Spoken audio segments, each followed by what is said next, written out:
right? And regular practice. If you will make regular practice, everything is easy. अगर आप regular practice करेंगे सब कुछ आसान हो जाएगा. People from Hindi medium background find it difficult to appear in the CAT examination or appear in other competitive examinations because English becomes a barrier. आप में से जो भी हिंदी मीडियम बैकग्राउंड से हैं उनके अंदर थोड़ा सा कॉन्फिडेंस कम होता है कैट का एग्जाम देने के लिए, दूसरे एग्जामिनेशन देने के लिए. उस कॉन्फिडेंस को बढ़ाइए. Nothing is difficult. अगर आप ठान लें कुछ भी मुश्किल नहीं है. आप आराम से अपनी इंग्लिश को बेहतरीन बना सकते हैं. रेगुलर प्रैक्टिस करें. एक एक एक्सरसाइज लें एक दिन और उनको प्रैक्टिस करें धीरे धीरे धीरे धीरे. You will be able to do it. कोई मुश्किल काम नहीं. हम लोग करेंगे कुछ एक्सरसाइजेस आज फिर, लेकिन आप अपने यहाँ पर जितनी एक्सरसाइजेस अपने घर पे करेंगे उतना ही बेहतरीन है. जब आपको समय मिले इस पे काम करिए. आप देखिए आपको किससे कम्पीट करना है. आपको उन लोगों से कम्पीट करना है जो बचपन से इंग्लिश ही पढ़ते आए, जिनका फैमिली बैकग्राउंड इंग्लिश का है, जिनकी मदर टंग इंग्लिश है. आपकी मदर टंग इंग्लिश नहीं है, आपकी मदर टंग हिंदी है, आपकी मदर टंग पंजाबी है, गुजराती है, राजस्थानी है. लेकिन कंपीट आपको उनसे करना है जिनकी मदर टंग इंग्लिश, और आपको उनसे बेहतर बनना पड़ेगा क्योंकि ये टफ कॉम्पिटिटिव एग्जाम है. जो सबसे ज़्यादा स्कोर करेंगे उन्हीं का सिलेक्शन होगा, और इसके लिए सिर्फ एक ही उपाय है आपके पास, मेहनत मेहनत मेहनत, बस और कोई उपाय नहीं. रेगुलर प्रैक्टिस करिए. तो आज हम सबसे पहले एक तो एक्सरसाइज करते हैं और उसके बाद हम एक पेपर सॉल्व करेंगे. तो एक्टिव पैसिव की एक बहुत सिंपल सी एक्सरसाइज है जो आपके साथ करते हैं, और उसका पर्पज़ यही है कि आप इस तरह की एक्सरसाइज करें अपने लेवल पर अधिक से अधिक. अब ये एक्टिव पैसिव की एक्सरसाइज आपके सामने है. प्रेजेंट सिंपल टेंस का example, he delivers the letter. He delivers the letter, ये एक्टिव वॉइस है. एक्टिव वॉइस की क्या विशेषता है, ये सब्जेक्ट पहले है. सब्जेक्ट यानी कर्ता. He is active, he is doing something. He delivers, deliver is verb, he is the subject, object is the letters. अब पैसिव वॉइस में करेंगे तो क्या होगा, ऑब्जेक्ट को पहले ले आएंगे. The letters are delivered. Past simple का example, he delivered the letter. Passive voice, the letters were delivered. Future simple, he will deliver the letters. Passive voice, the letters will be delivered. Present continuous, he is delivering the letters. Passive voice, the letters are being delivered. गौर करिए, are being delivered. Past continuous, he was delivering the letter. Passive voice क्या बनेगा इसका, the letters were being delivered. आप इसको और detail बनाना चाहते हो तो were delivered by him और लिख सकते हो. राइट. प्रेजेंट परफेक्ट का, he has delivered the letter. The letters have been delivered. Past perfect, he had delivered the letters. The letters had been delivered. Infinitive के example, he has to deliver the letters. The letters have to be delivered. और model का example है, he must deliver the letters. The letters must be delivered. Model किसे कहते हैं, ये must बीच में use किया, ये मॉडल हो गया. इन्फिनेटिव का example to, he has to deliver. और गोइंग टू का example, he is going to deliver the letter, the letters are going to be delivered. तो ये बहुत सिंपल एक्सरसाइज है और इससे आपको क्लैरिटी होती है. ये देखिए आप, टेंसेस की basic guideline, present tense, past tense, future tense. Present tense में क्या होता है, प्रेजेंट टेंस के अंदर हमारे पास में तीन तरह की tenses, simple, continuous, perfect. Perfect यानी हो चुका है लेकिन अभी हुआ है, इसलिए पास्ट टेंस नहीं है, जस्ट कंप्लीट हुआ है. कंटिन्यूअस जो अभी हो रहा है, और सिंपल मतलब जो रोज होता है, आज भी हो रहा है, रूटीन है. तो जो काम रोज होता है उसके लिए सिंपल प्रेजेंट टेंस. जो काम अभी हो रहा है, अभी कंटिन्यूअस में है, तो उसके लिए कंटिन्यूअस. जो काम अभी अभी जस्ट कंप्लीट हुआ है, इसलिए पास्ट टेंस नहीं है, इसलिए हम उसको प्रेजेंट परफेक्ट टेंस बोलते हैं. पास्ट टेंस भी तीन तरह का है, simple, continuous, perfect. Simple past जो पहले हो चुका है, पास्ट कंटिन्यूअस जो पहले हो रहा था, जो पहले उस समय हो रहा था जिसका आप एग्जाम्पल दे रहे हो, पास्ट परफेक्ट जो काम एक दिन, पर्टिकुलर दिन उससे पहले खत्म हो चुका था, पास्ट टेंस में किसी दिन से पहले हो चुका था। आप कहो ये काम तो पिछले सोमवार से पहले हो चुका था, तो ये क्या होगा? Past perfect continuous, past perfect tense, sorry. इसी तरह फ्यूचर टेंस, तो अब हम प्रेजेंट टेंस का एग्जांपल लेते हैं। प्रेजेंट टेंस में हम क्या करते हैं?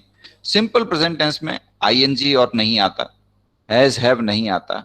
Simple, I go to market, she comes here, he is a blind, ये सिंपल पास्ट है, प्रेजेंट टेंस। प्रेजेंट कंटिन्यूअस में आईएनजी आता है, I am going, he is doing. Present perfect में हैज हैव का इस्तेमाल होता है, वर्ब की थर्ड फॉर्म आती है, he has completed it, he has gone to market. Simple past tense, verb की सेकंड फॉर्म। वाज वर इस्तेमाल कर सकते हैं, I was there, I went there. Continuous में, पास्ट कंटिन्यूअस में आईएनजी आएगा वाज वर के साथ, I was going to market yesterday.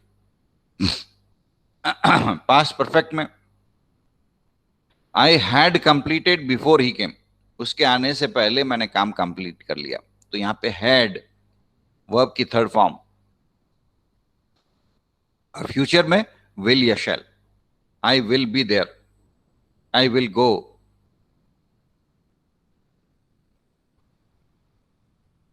तो I hope this is clear. तो ये इस तरह की छोटी छोटी एक्सरसाइजेज आप रेगुलर करें, it's so simple, you can. आप अपनी इंग्लिश को इस तरह इंप्रूव कर सकते हैं। आपको अपनी इंग्लिश को कंटिन्यूस इंप्रूव करना है। अभी एक एग्जांपल है, my grandfather planted this tree. अब इसका पैसिव वॉइस क्या होगा? This tree was planted by my grandfather. अब इस तरह की छोटी एक्सरसाइजेज आप करके अपनी इंग्लिश को इंप्रूव कर सकते हो रेगुलरली, सो दैट आपकी इंग्लिश में ग्रामेटिकल प्रॉब्लम्स कोई हैं वो दूर हो जाए, आपको कोई दिक्कत ना आए। चलिए अब आते हैं अपन कैट एग्जामिनेशन पे। एक एग्जामिनेशन लेते हैं और उसको सॉल्व करने की कोशिश करते हैं। It's difficult for you but anyway you keep trying, और through continuous practice you will be able to improvise. अब हमेशा पहले क्या करते हैं बताएं? पहले क्या करेंगे? सबसे पहले क्वेश्चंस पढ़ेंगे, क्वेश्चंस पढ़ने के बाद पैसेज पढ़ेंगे। कैट के एग्जामिनेशन में 4 या 5 पैसेजेस आते हैं, उन पैसेजेस को सॉल्व करने से ही आपके 5-5, 10-10 क्वेश्चन सॉल्व हो जाते हैं। अब ये क्वेश्चंस पे आते हैं।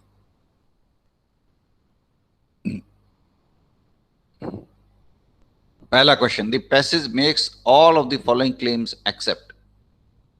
चलिए वो पैसेज पढ़ने के बाद ही पता लगेगा।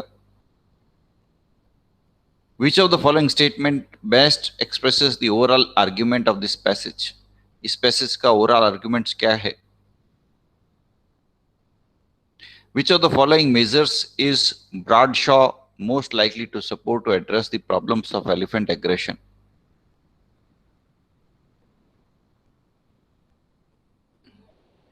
In paragraph 4, the phrase "the fabric of elephant society has effectively been frayed by." In the first paragraph, Bradshaw uses the term violence to describe the recent change in the human-elephant relationship because, according to him,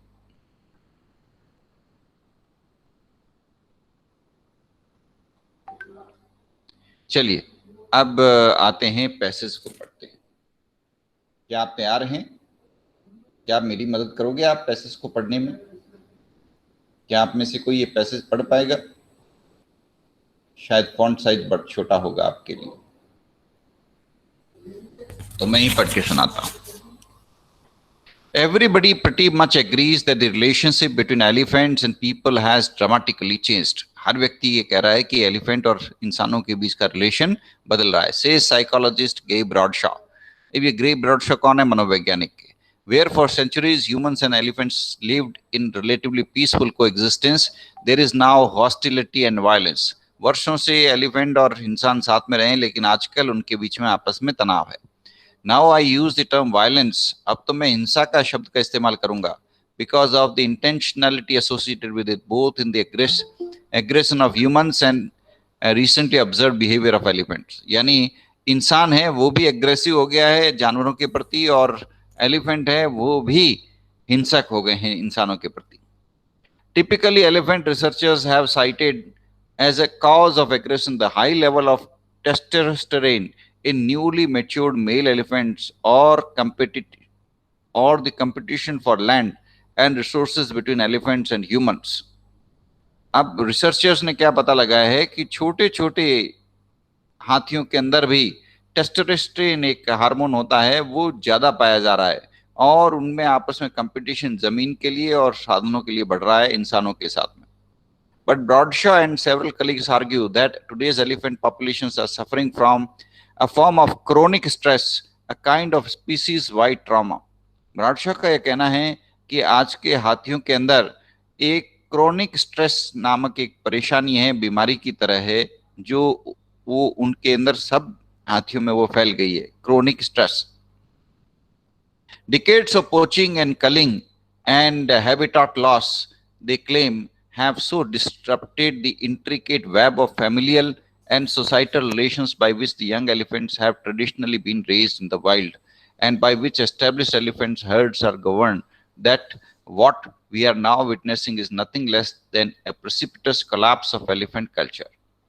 तो ब्राडशा का यह कहना है कि वर्षों की ये जो हमने एलिफेंट्स के जो शिकार किए हैं, हाथियों को जिस तरह से इंसानों ने मारा है, उसके कारण उनका पूरा कल्चर तबाह हो गया है.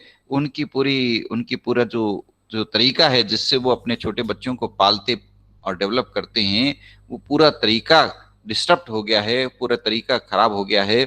उनके पूरे कल्चर को हम लोगों ने खराब कर दिया है. Elephants when left to their own devices are profoundly social creature. अगर एलिफेंट्स को आप छेड़ोगे नहीं तो वो बेचारे सोशल प्राणी हैं. Young elephants are raised within an extended multilateral network of doting female caregivers that include the birth mother, grandmothers, aunt and friends.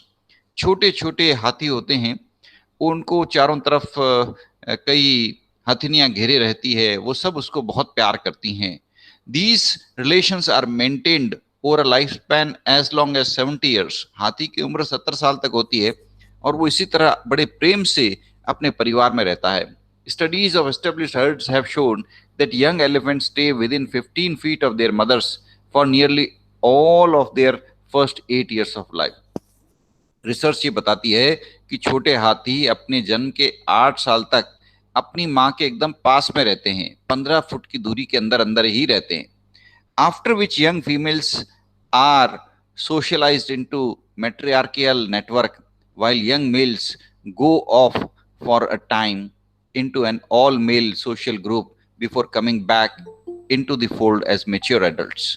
तो शोध ये बताती है, रिसर्च ये बताती है कि पहले 8 साल तक जो हाथी होते हैं वो अपनी माँ के बिल्कुल पास में रहते हैं, 15 फुट की दूरी पर ही रहते हैं. उसके बाद उनको फिर धीरे धीरे सोशल नेटवर्क में हथिनियां अपने अलग ग्रुप में और हाथी अलग ग्रुप के अंदर झुंड में जाने शुरू कर देते हैं. This fabric of elephant society, Bradshaw and her colleagues demonstrate, has effectively been frayed by years of habitat loss and poaching, along the systematic culling by government agencies to control elephant numbers and translocations of herbs different habitats.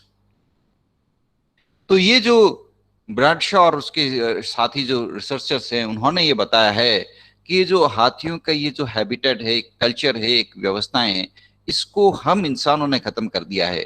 कैसे हम इंसानों ने हाथियों को मारा है और कई बार गवर्नमेंट डिपार्टमेंट ने हाथियों को पकड़ के एक जगह से दूसरी जगह शिफ्ट किया है, और इस प्रकार हाथियों की पूरी सभ्यता को, पूरी संस्कृति को हमने खत्म कर दिया है. As a result of such social upheavals, calves are now being born to and raised by ever younger and inexperienced mothers. Young orphaned Elephants, meanwhile, that have witnessed the death of a parent at the hands of the poachers are coming of age in the absence of the social support that defines traditional elephant life. आज के जो छोटे हाथी के बच्चे हैं उनको वो एक्सपीरियंस्ड माताओं का प्यार नहीं मिल पा रहा और उनको वो कल्चर नहीं मिल पा रहा जो पहले के हाथियों को मिला करता था. The loss of elephant elders, Bradshaw says, and the traumatic experience of witnessing the massacres of their family impairs normal brain and behavior development in young elephant. यानी छोटे हाथियों को वो अनुभव, वो ज्ञान, वो कल्चर नहीं मिल पा रहा जो मिलना चाहिए था, क्योंकि उसका कारण यही है कि बड़े हाथियों को हम लोग मार देते हैं, हम इंसान लोग खत्म कर देते हैं. What Bradshaw and her colleagues describe would seem to be an extreme form of anthropocentric conjecture of the evidence that they have compiled from various elephant researches weren't so compelling. The elephants of decimated herds, especially orphans who have watched the death of their parents and elders from poaching and culling, exhibit behavior typically associated with post-traumatic stress disorder and other trauma-related disorders in humans. Abnormal startle response, unpredictable associational behavior, inattentive mothering and hyperaggression. आज के जो हाथी हैं उन्होंने अपने बड़े बुजुर्गों को इंसानों के हाथों मरते देखा है. इंसान उनको मार देते हैं और इसको जब वो देखते हैं तो ये जो छोटे हाथी हैं इनके बिहेवियर में एबनॉर्मलिटी आ जाती है और इनका बिहेवियर कुछ सीमा तक अनप्रेडिक्टिव हो जाता है. इनकी जो सोशल ग्रूमिंग होनी चाहिए वो नहीं हुई. According to Bradshaw, elephants are suffering and behaving the same way that we recognize in ourselves as a result of violence. जैसे हम इंसान हिंसा से ग्रसित होने के बाद हमारा बिहेवियर बदल जाता है, किसी ट्रॉमा के कारण हमारा व्यवहार बदल जाता है, वैसे ही इन हाथियों का व्यवहार बदल जाता है. Except perhaps for a few specific features, brain organization and early development of elephants and humans are extremely similar. इस प्रकार इंसान और एलिफेंट के बीच में ये बातें समान हैं. This passage makes all of the following claims except. अब आपको आंसर देने हैं. First point, elephant mothers are evolving newer ways of rearing their calves to adapt to emerging threats. Second point, elephant response to deeply disturbing experiences is similar to that of humans. Third point, elephant actions such as poaching, human actions such as poaching and culling have created stressful conditions for elephant communities. And fourth, elephants establish extended and enduring familial relationships as do humans. क्या होगा answer आपके अनुसार? आपने जवाब नहीं दिया. Second, third, fourth तीनों हमारे इस पैसेज में मिल गए. पहला पॉइंट नहीं है. Answer is first. Which of the following statements best expresses the overall argument of this passage? इनमें से कौन सा लाइन पूरे पैराग्राफ का सारांश बताता है? First point, recent elephant behavior could be understood as a form of species-wide trauma-related experience response. Second point, elephants, like humans, they are in conflict with, are profoundly social creatures. Third, relationship between elephants and humans has changed from one of coexistence to one of hostility. And fourth point, the brain organization and early development of elephants and humans are extremely similar. तो सबसे बड़ा argument इसका यही है. Argument number 3, the relationship between elephants and humans has changed from one of coexistence to one of hostility. वैसे पहला point भी हो सकता है पर थर्ड ज्यादा लगता है. Which of the following measures is Bradshaw most likely to support to address the problem of elephant aggression? Bradshaw के अनुसार एलिफेंट एग्रेशन को सॉल्व करने के लिए क्या किया जाना चाहिए? Funding of more studies to better understand the impact of testosterone on male elephant aggression, development of treatment programs for elephants drawing on insights gained from reading post-traumatic stress disorder in humans, studying the impact of isolating elephant calves on their development, increased funding for research into the similarity of humans and other animals drawing on insights gained from human-elephant similarity.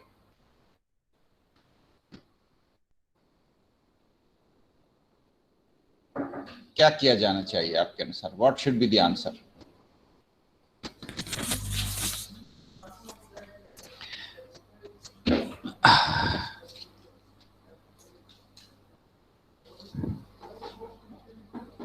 ये second answer best लगता है. Development of treatment programmes for elephants drawing on insights gain from treating post traumatic stress disorder in humans. तो ये जो है second point, ये सबसे अच्छा आंसर हो सकता है इन ऑप्शंस में से. अब आते हैं क्वेश्चन नंबर 4 पे. Fabric of elephant society has effectively been frayed by. Elephant society को किसने खत्म किया है, किसने तबाह किया है, आप बताएं. The accurate description of the condition of elephant herbs today, a metaphor for effect of human activity on elephant community, and exact second is right. Yes, you are right. बिल्कुल सही. Second is right. Absolutely right. In the first paragraph, Bradshaw uses the term violence to describe the recent change in human-elephant relationship because according to her होना चाहिए, because Bradshaw एक lady है जहां तक पहले हमें पैसे से पता लगता है. Anyway, in the first paragraph, Bradshaw uses the term violence to describe the recent change in human-elephant relationship because according to Bradshaw, there is purposefulness in human-elephant aggression towards each other. Their elephants, herbs, and their habitat have been systematically destroyed by humans. Human-elephant interactions have changed their character over time, and both humans and elephants have killed number of each other's species. क्या answer होगा आपके अनुसार, बताएं.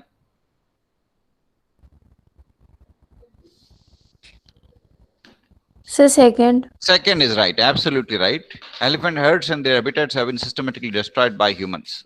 Perfectly right. ये अगला passage है. आप इस पैसेज को फिर हम पढ़ेंगे और इस पैसेज के बेस पर आप जो 5 क्वेश्चंस होंगे उनका उत्तर देंगे. तो पहले हम उन 5 क्वेश्चंस को देखते हैं और उन 5 क्वेश्चंस को पढ़ने के बाद फिर हम इस पैसेज को पढ़ेंगे. In the second paragraph the phrase what hammering a nail is to halting a falling skyscraper. In the first paragraph, author uses lie to refer to. The author lists all of the following as negative effects of the use of plastic, except which of the following interventions would the author most strongly support? It can be inferred that the author considers Keep America Beautiful organization. बस इतने ही questions हैं. अब इन questions को हमने समझ लिया है. इसी तरह से अब इन पैसेज को पढ़ेंगे और पैसेज को अच्छे से समझने के बाद वापस इन क्वेश्चंस को पढ़ के उनको सॉल्व करने की कोशिश करेंगे. तो चलिए, तैयार हैं आप लोग? Let start. ये पैसेज है, अब इसको गौर से पढ़िए ताकि आपको आगे के क्वेश्चंस को सॉल्व करने में दिक्कत ना आए. पैसेज को अच्छे से पढ़ेंगे, 5 क्वेश्चन आपके सॉल्व हो जाएंगे.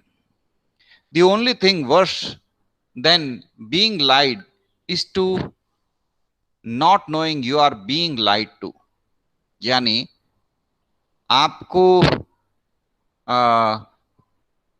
आपको झूठ बोला जाए, उससे भी ज्यादा बुरी हालत तब होती है जब आपको पता भी नहीं चले कि आपको झूठ बोला जाए.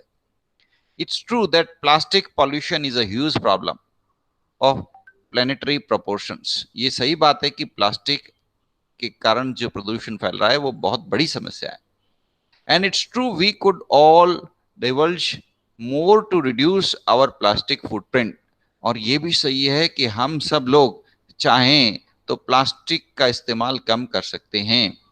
The lie is that blame for the plastic problem is wasteful consumers and that changing our individual habits will fix it.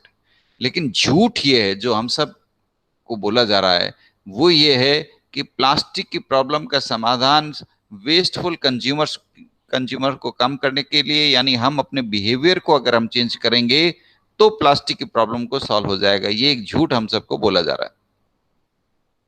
Recycling plastic is to saving the earth that what hammering a nail is to halting a falling skyscraper. Recycling plastic, हम कहते हैं कि हम plastic को recycle कर रहे हैं. तो प्लास्टिक को रिसाइकिल करना बिल्कुल वैसा ही है जैसी एक गिरती हुई बिल्डिंग को आप एक कील से बचाने की कोशिश कर रहे हैं. क्या इतनी बड़ी स्काई स्क्रैपर जो गिर रही है उसको आप कील से रोक सकते हो? नहीं रोक सकते। वैसे ही रिसाइकलिंग प्लास्टिक से आप जमीन को, हमारी धरती को कैसे बचाओगे? कितने प्लास्टिक को रिसाइकिल करते हो आप? You struggle to find a place to do it and feel pleased when you succeed. But your effort is wholly inadequate and distracts from the real problem of why the building is collapsing in the first place. तो जब एक बहुत बड़ी building गिर रही है और आप उसको एक कील से रोकने की कोशिश करते हो, तो आप भली कोशिश करो, आप उसमें सफल नहीं हो सकते, क्योंकि आपको थोड़े समय पता लगता है कि एक बहुत बड़ी प्रॉब्लम है, रियल प्रॉब्लम, उसकी जगह आप अपने ध्यान किसी छोटी मोटी समस्या पे लगा रहे हो, मेन प्रॉब्लम से अपना ध्यान हटा रहे हो। The real problem is single use plastic. असली समस्या सिंगल यूज प्लास्टिक की है। The very idea of producing plastic items like grocery bags, which we use for an average of 12 minutes, but can persist in the environment for half a millennium. अब एक plastic की थैली है जो आप सामान लेने के लिए बाजार से लेके आते हो, आपके सिर्फ 12 मिनट काम आती है, लेकिन वो प्लास्टिक की थैली पर्यावरण के अंदर मौजूद रहती है अगले 100, 200, 500 साल तक। is an incredibly restless abuse of technology. ये आज की टेक्नोलॉजिकल एडवांसमेंट का सबसे ज्यादा नुकसान हुआ है हमें। Encouraging individuals to recycle more will never solve the problem of a massive production of single-use plastic that should have been avoided in the first place. हमें करना तो ये चाहिए था कि सिंगल यूज प्लास्टिक इस्तेमाल ही नहीं करते, लेकिन अब हम इस सिंगल यूज प्लास्टिक का इस्तेमाल कर रहे हैं और उसके लिए हम कह रहे हैं कि हम इसका रिसाइकल कर रहे हैं। उससे कोई समाधान नहीं होगा, उससे कभी भी इस समस्या का समाधान नहीं होगा। As an ecologist and evolutionary biologist, I have had a disturbing window into the accumulating literature on the hazards of plastic pollution. एक वैज्ञानिक के रूप में मैंने ये देखा है कि ये जो प्लास्टिक का accumulation हो रहा है, जिस तरह से प्लास्टिक इकट्ठा हो रहा है, इससे हम जो हमारी इकोलॉजी है उसको भयंकर नुकसान पहुंचा रहे हैं। इसके ऊपर शोध हो रहा है और पता चल रहा है। Scientists have long recognized that plastics biodegrade slowly. वैज्ञानिकों को वर्षों से पता था कि प्लास्टिक बायोडिग्रेड बहुत धीरे धीरे होता है, if at all, and pose multiple threats to wildlife through entanglement and consumption. ये वैज्ञानिकों को पता था कि प्लास्टिक से जीवन को बहुत भयंकर नुकसान पहुंचता है, वाइल्ड लाइफ को बहुत नुकसान पहुंचता है। More recent reports highlight dangers posed by absorption of toxic chemicals in the water and by plastic odors that mimic some species natural food. अभी शोध से ये पता चला है कि जो प्लास्टिक होते हैं उससे जो टॉक्सिक केमिकल निकलते हैं और उसकी जो दुर्गंध निकलती है उससे भी अनेक प्रजातियों को नुकसान पहुंच रहा है। Plastics also accumulate up the food chain and studies now show that we are likely ingesting it ourselves in seafood. अब ये शोध बता रही है कि हम लोग भी जब सी फूड, हम लोग मतलब जो लोग भी मछलियां और खाते हैं, वो मछली के साथ में प्लास्टिक को भी खा जाते हैं, क्योंकि वो मछलियां प्लास्टिक खाती है, उनको वही मिल जाता है पानी में। तो मछलियां प्लास्टिक खाती है और लोग मछलियां खाते हैं तो प्लास्टिक उनके पेट में चला जाता है। Beginning in the 1950s, big beverage companies like Coca-Cola, Anheuser-Busch, along with Philip Morris and others, formed a non-profit called Keep America Beautiful. 1950 में बड़ी बड़ी कंपनियों ने एक संगठन बनाया जिसका नाम था Keep America Beautiful. It's mission was to educate and encourage environment stewardship in the public. इस संगठन का उद्देश्य था पर्यावरण की सुरक्षा। At face value these effort seems benevolent but they obscure the real problem which is the role that corporate polluters play in the plastic problem. ऊपर से तो ये लगा कि ये ऑर्गेनाइजेशन बहुत अच्छा काम कर रहा है, लेकिन असल में इस ऑर्गेनाइजेशन के आड़ में रियल प्रॉब्लम को छुपा दिया गया। रियल प्रॉब्लम क्या थी? ये बड़ी बड़ी कंपनियां प्लास्टिक पॉल्यूटर्स बन गई हैं, ये प्लास्टिक को फैला रही हैं। अब कोका कोला और इस प्रकार की बड़ी कंपनियां हैं, वो प्लास्टिक को फैला रही है। This clever misdirection has led journalist and author Heather Rogers to describe Keep America Beautiful as a first corporate green washing front. तो एक पत्रकार हीथर रोजर्स ने इस ऑर्गेनाइजेशन, इस संगठन कीप अमेरिका ब्यूटीफुल को एक प्रकार का धोखा बताया कि जिसका एकमात्र उद्देश्य लोगों को के साथ छल करना था, as it has helped shift the public focus to consumer recycling behavior and actively thwarted legislation that would increase extended producer responsibility for waste management. इस प्रकार के कारनामों से, कीप अमेरिका ब्यूटीफुल जैसे कारनामों से इन्होंने लोगों के ध्यान को डाइवर्ट कर दिया, लोगों के दिमाग में बात बिठा दी कि भाई प्लास्टिक को रोकना है तो कंज्यूमर को अपने, यानी एक आम व्यक्ति को अपने बिहेवियर को बदलना है, जबकि असल समस्या थी कहीं और। असल समस्या थी कंपनियों के ऊपर उंगली उठाने की। न सरकारों ने कानून बनाए और न कानूनों बना करके उन कंपनियों को रोका कि आप सिंगल यूज प्लास्टिक का इस्तेमाल मत करो। तो इस प्रकार कंज्यूमर्स के साथ में धोखा हुआ। The greatest success of Keep America Beautiful was to shift our owners of environmental responsibility into the public while simultaneously becoming a trusted name in environment movement. Keep America Beautiful ने अपना बड़ा अच्छा नाम कमा लिया, अपने लिए बड़ा अच्छा नाम कर लिया और पूरी पर्यावरण को बचाने की पूरी जिम्मेदारी आम लोगों के सर पे डाल दी और उन कंपनियों को बचा दिया जिन कंपनियों ने असल में पर्यावरण को नुकसान पहुंचाया। So what can we do to make responsible use of plastic a reality? तो अब प्लास्टिक के दिशा में सही कदम उठाने के लिए हमें क्या करना चाहिए? फर्स्ट, रिजेक्ट द लाई। सबसे पहले तो ये झूठ जो हमारे चारों तरफ फैला हुआ है, हम सबको सुनाया जा रहा है, इस झूठ का पर्दाफाश करें। झूठ क्या? कि प्लास्टिक बचाने की जिम्मेदारी किसकी? एक आम ग्राहक की, कंज्यूमर की प्लास्टिक बचाने की जिम्मेदारी नहीं है। प्लास्टिक को बचाने के लिए सबसे पहले सरकार को कानून बना के बड़ी कंपनियों को रोकना चाहिए। Litter bags are responsible for the global ecological disaster of plastic. Humans can only function to the best of their ability given time, mental bandwidth and systematic constraints. इंसानों की अपनी सीमाएं, जिनके अंदर वो काम करते हैं, उन सीमाओं के अंदर ही वो काम कर सकते हैं। Our huge problem with plastic is the result of permissive legal framework that has allowed the uncontrolled rise of plastic pollution. हमारी समस्या यह है कि सरकारों ने सिंगल यूज प्लास्टिक को और इस प्रकार के प्लास्टिक को इस्तेमाल की इजाजत दे रखी है। इसके कारण इतनी बड़ी समस्याएं पैदा हुई है। Despite clear evidence of the harm it causes to local community and the world ocean, ये सबके सामने क्लियर एविडेंस है कि प्लास्टिक के, सिंगल यूज प्लास्टिक से पूरे पर्यावरण को नुकसान हो रहा है। Recycling is also too hard. Recycling कोई समाधान नहीं हो सकता। Is too hard in most part of the US and lacks the proper incentive to make it work. तो रिसाइकलिंग के लिए हमारे पास पूरे साधन भी नहीं है और हो भी नहीं पाएगा। In the second paragraph, the face what hammering a nail is to halting a falling sky per means। दूसरे पैराग्राफ में ये जो लाइन ली गई है काम, इसका क्या मतलब है? 4 ऑप्शन है। अब आप बताएंगे चारों में से कौन सा ऑप्शन आपको श्रेष्ठ ऑप्शन लगा। पहला option, relying on emerging technologies to mitigate the ill effects of plastic pollution। Second point, encouraging the responsible production of plastics by firm। Third point, focusing on consumer behavior to tackle the problem of plastic pollution।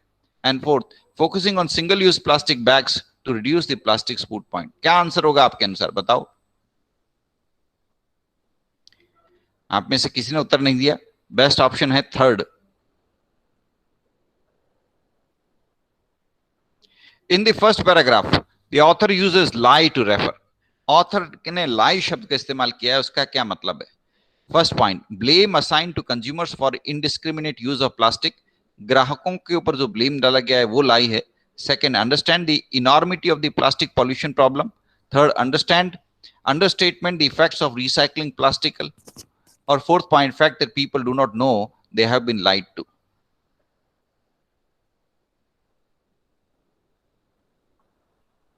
Sir 4। कौन सा उत्तर दिया आपने? Fourth. 4। हाँ, आपने उत्तर दिया first. दोनों ही सही लगते हैं। 4। लेट अस सी क्या उत्तर है। एक मिनट, आंसर चेक करते हैं।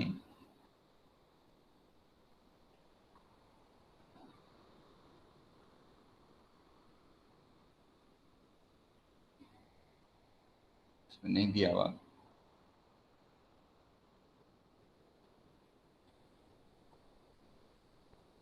आप लोगों ने फोर्थ आंसर दिया है।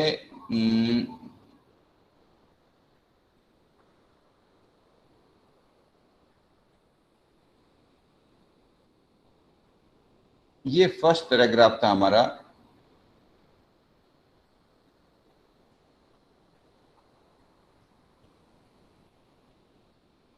The lie is that blame for the plastic problem is wasteful consumer।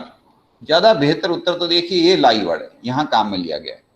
और ये किसके लिए काम में लिया गया है कि कंज्यूमर है उसकी ही जिम्मेदारी है प्लास्टिक पॉल्यूशन को रोकना, प्लास्टिक की समस्या से निजात पाना। तो बेस्ट आंसर मेरे ख्याल से एक होगा, आंसर 1। चलिए अगला 8th क्वेश्चन लेते हैं। The author list of the all the following as negative effects of use of plastic except. Author की जो लिस्ट बनाई हुई है उसी से अपने को चेक करके बताना है कि क्या आंसर होगा। पहला, slow pace of degradation of non degradation और non degradation of plastics in the environment, बिल्कुल ऑथर ने लिख रखा है ये बात। दूसरी, air pollution caused during the process of recycling plastic, ये पॉइंट नहीं लिखा हुआ ऑथर का, तो सेकंड ही आंसर हो गया, आगे पढ़ने की जरूरत नहीं है, फिर भी पढ़ लेते हैं। Third, adverse impact on the digestive system of animals, सही है, लिखा हुआ है। पॉइजनस केमिकल्स रिलीज्ड, ये भी लिखा हुआ है, तो आंसर इज सेकंड।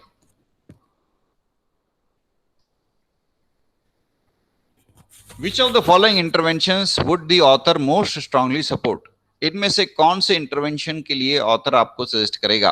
पहला है completely banning single use plastic, बिल्कुल सही है। Having all consumers change their plastic consumption habit, नहीं, ऐसी बात नहीं लिखी ऑथर ने।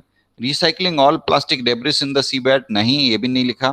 Passing regulations targeting at producers that generate plastic products, ये बेस्ट ऑप्शन है।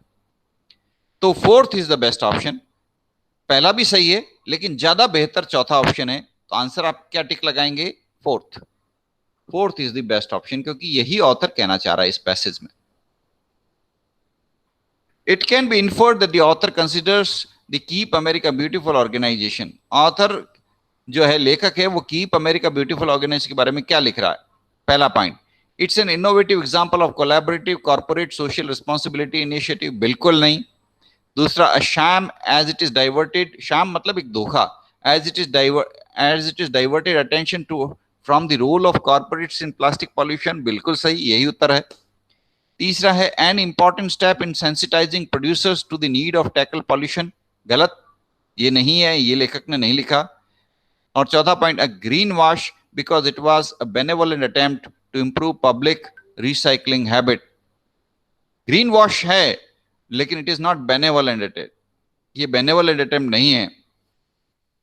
Best answer is second, a sham as it is diverted attention from the role of corporates in plastic pollution. तो second is the best answer, fourth भी हो सकता है but best answer है second. तो with that हमने 2 passage किए हैं आज, और I hope your confidence is good. You keep on practicing, जैसे जैसे आप प्रैक्टिस करेंगे आपका कॉन्फिडेंस बढ़ता जाएगा, और अगर आप इस तरह से पैसेजेस को बार बार करेंगे आपकी कॉम्प्रिहेंशन, इंग्लिश कॉम्प्रिहेंशन में आप अच्छा स्कोर कर सकेंगे। I hope you will be able to improve your English और किसी भी एग्जाम में आपको दिक्कत नहीं आएगी। आप सबके लिए बहुत बहुत शुभकामनाएं।